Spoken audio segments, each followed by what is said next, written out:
بسم الله الرحمن الرحیم د پایتون پروګرامینګ په لیکچر 13 کې مونږ د فار لوپ په اړه کې او د لوپس په اړه کې ما تاسو ته ویلي چې لوپ څه شی دی چې هغه یو داسې کنټرول سټرکچر دی چې هغه سیټ اف سټیټمنټس بار بار ایگزیکیوټ کولو لپاره مونږ لوپ کنټرول سټرکچر استعمالو.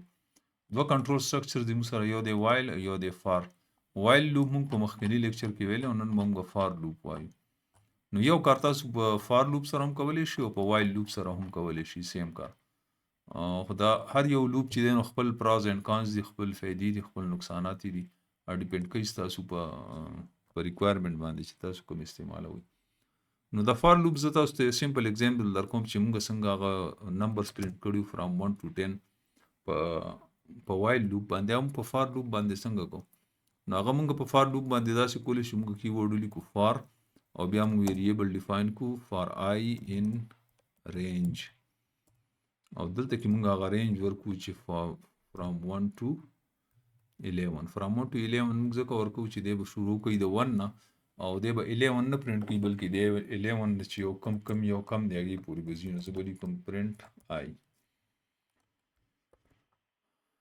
نو راځي چې دا پروګرام رن کړو.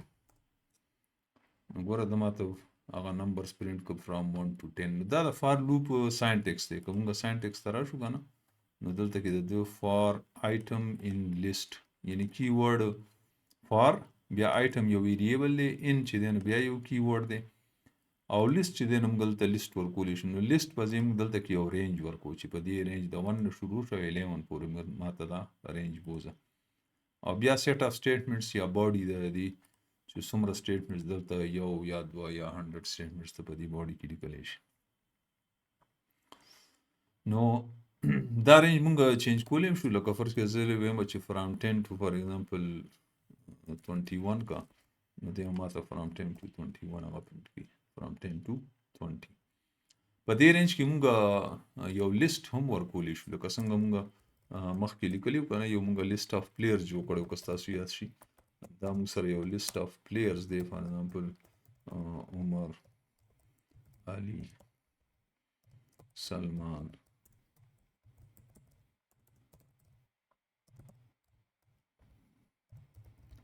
اسماعیل.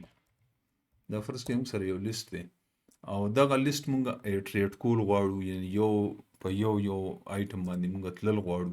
نو دا موږ څنګه کوو؟ موږ ولیکو فار پلیئر یا فار پلیئر از ایکول فار پلیئر ان پلیئرز،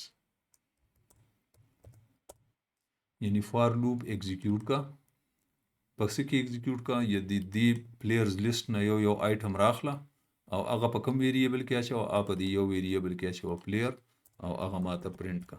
زه به ولیکم پلیئر. نو کله چې زه دا پروګرام رن کړم نو دی به ماته دا 3 نومونه 4 نومونه ماته پرنټ کړي. نو دا یو ویریبل دی، دا ته اینی ویریبل ته داسې هم لیکلی شي چې فار آیټم ان پلیئرز او بیا دلته کې لیکلی شي آیټم، یا فار پی ان پلیئرز پرنټ پی. نو دا ضروري نه چې دلته کې مونږ پلیئرز ورکړی دلته هم پلیئر ورکو، نه دا ته اینی ویریبل نوم ورکولی شي او د هغې به په پروګرام باندې څه خاص افیکټ دلته کې نه راځي. خو ښه خبره دا وي چې د کلیریټي دپاره مونږ همغه نوم سره لیست سره ریلیټډ یو نوم ولیکو لکه پلیئر.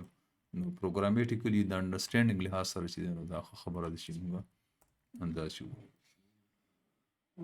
نو دا و زموږ فار لوپ چې مونږ څنګه دې ته یعنې ساینټکس بیا زه تاسو ته وایم چې کیورډ فار بیا یو ویریبل نیم بیا کیورډ ان او بیا لیست چې دی نو دلته به ورکوو او بیا باډي. په باډي کې مونږ څومره سټیټمنټس چې غواړه ورکولی شو.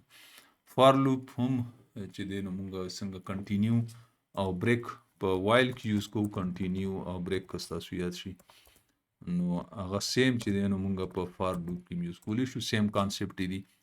دلته به زه دا اگزامپل نه ورکوم. که چېرته چې مونږ یو ځای کې ټاپ اف د لوپ ته تګ غواړو دلته به کنټینیو استعمالوو، او که بریکس مونږ دا لوپ بریک کول غواړو نو مونږ به بیا بریک سټیټمنټ استعمالوو. همدې سره مونږ چیپټر 4 چې دی نو ختم شو چې کنټرول سټرکچرز باره کې چې په څه کې مونږ لوپس کنډیشنل ایگزیکیوشن مونږ ویلو اف او میچ، او بیا پکې مونږ لوپس ویل وایل او فار. نیکسټ لیکچر کې به ان شاء الله تاسو د 5م چپټر شروع کوم چې هغه د فنکشنز په اړه کې شکریہ